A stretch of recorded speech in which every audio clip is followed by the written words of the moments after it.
नमस्कार। चौथी दुनिया इंटरनेट टीवी पर आपका स्वागत है।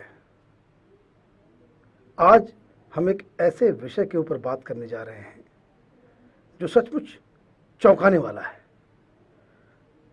देश के एटीएम मशीन से जाली नोट निकल रहे हैं।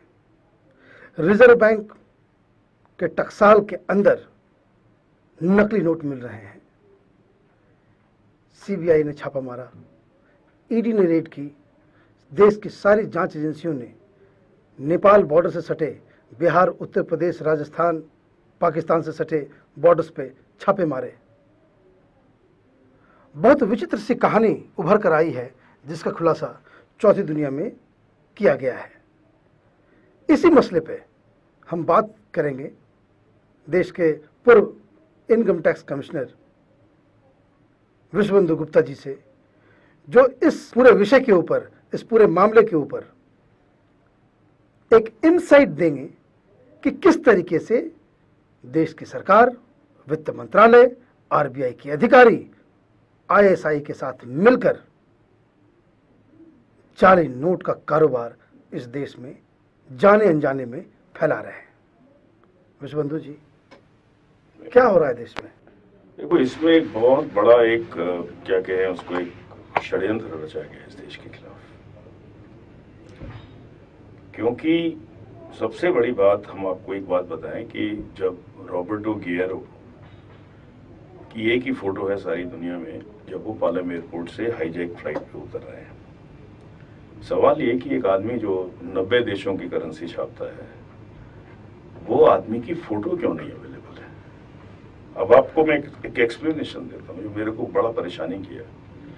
यह आदमी अपने मुंह पे ऐसा केमिकल लगा लेता है, सुन लीजिए, क्योंकि करेंसी नोट्स में मैंने एक चीज देखी है, जो सबसे ज्यादा जो एक्सपर्टीज होती है जैसे नोट छापने में, हम ये इस निश्चय पर पहुंच रहे हैं। आप देखिए कि ये जब निकलता था रोज सवेरे उठते, तो इसके मुंह पर एक ऐसा केमिकल होता था, लगाता था, जिससे उसकी फोटो नहीं आ सकती थी किसी कैमरे में।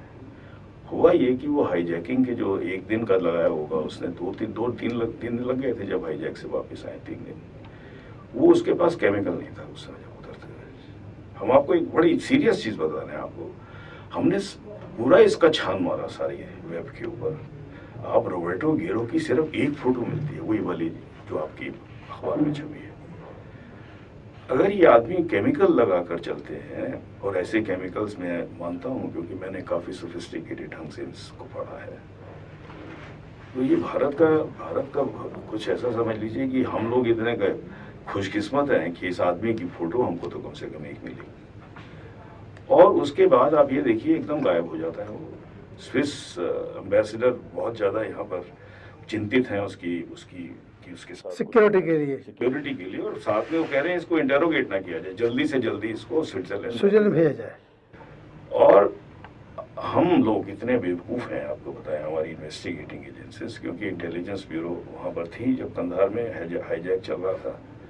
किसी का ध्यान इस तरफ नहीं गया कि ये जो व्यक्ति है ये बैठा हुआ है, और अंदर से रिपोर्ट्स आ रही थी कि इस व्यक्ति के इस चेहरे पे 84 भी शिकन नहीं है, और सारा समय ये लैपटॉप पे काम करता रहा।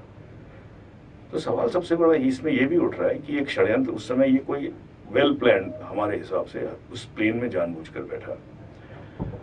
लेकिन क्या हम लोग इसमें जो सवाल बड़े बड़े कई और उठ रहे हैं, एक सवाल ये भी उठ रहा है कि जब यहाँ से दिल्ली से प्लेन उड़ के वो लाहौर गया, इनको पता था इंडियन एयरफोर्स को टिप ऑफ कर दिया जाना चाहिए था, लाहौर से उड़ के दुबई गया। ठीक है, हिंदुस्तान को कोई भी आसपास की सरकार या एशिया की सरकार या यूरोप की सरकार नाराज नहीं करनी चाहिए कि वो हाईजैकर्स को शेल्टर नहीं देगी, पाकिस्तान को छोड़कर। जब लाहौर से उड़ गया था तो हमारे प्लेन्स को दुबई पहुंचा। दुबई पहुंच के जो हमारे इंडिया के एम्बेसडर थे, उन्होंने रिक्वेस्ट किया, वहाँ के जो प्रिंस हैं, ये मेरे को इन्फॉर्मेशन है कि साहब हमारी आर्मी और एयरफोर्स एक ऑपरेशन करना चाहती है कुवैत एयरपोर्ट पे, जहाँ हम इसको वहीं पर ही रोक लेंगे।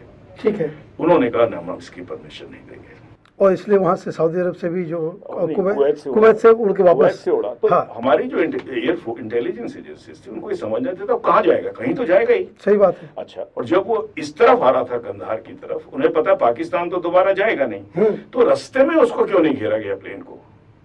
हमारे एयरफोर्स के जेट्स प्लेन्स थे, मतलब एक बहुत बड़ा सिक्योरिटी के साथ। ये सवाल एनडीए की सरकार को देना है, क्योंकि वो उस समय क्राइसिस मीटिंग में थी। आप समझिए, ये यूपीए का मामला नहीं है, ये तब से शुरू हुआ। आप दुबई से उड़ चुका है प्लेन, आपके पास एयर स्पेस है, कहीं तो जाएगा आप। और आप वो जो दुबई से आया है, किसी भी रास्ते से आया है, हमारे आदमी हाईजैक हुए हैं उसके अंदर।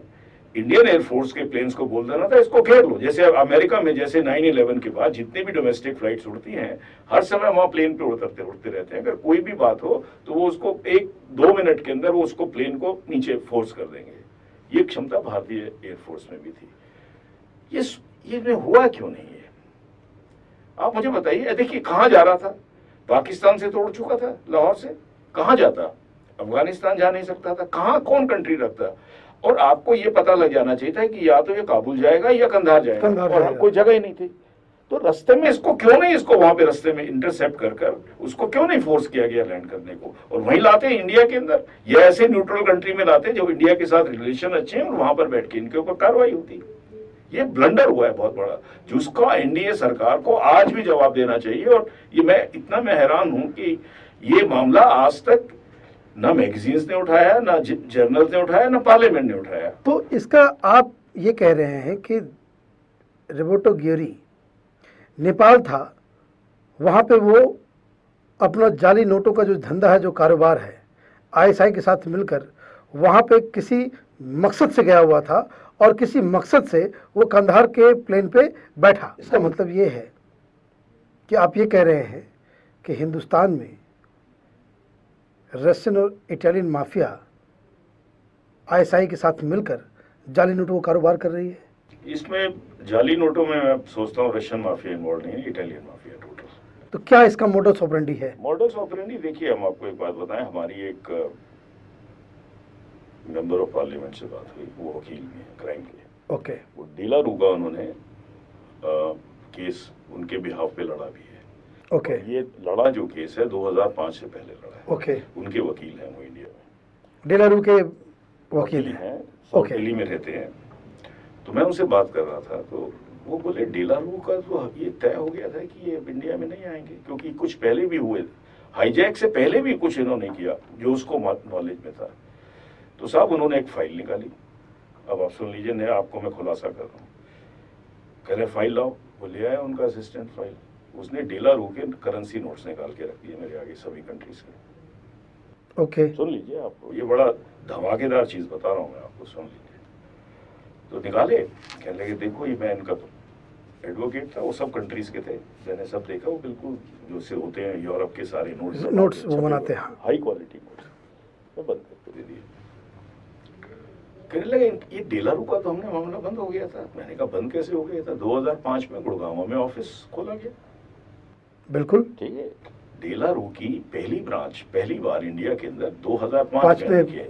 और इसमें आप एक सबसे बड़ी चीज देखिए मनीष जी, की 2005 में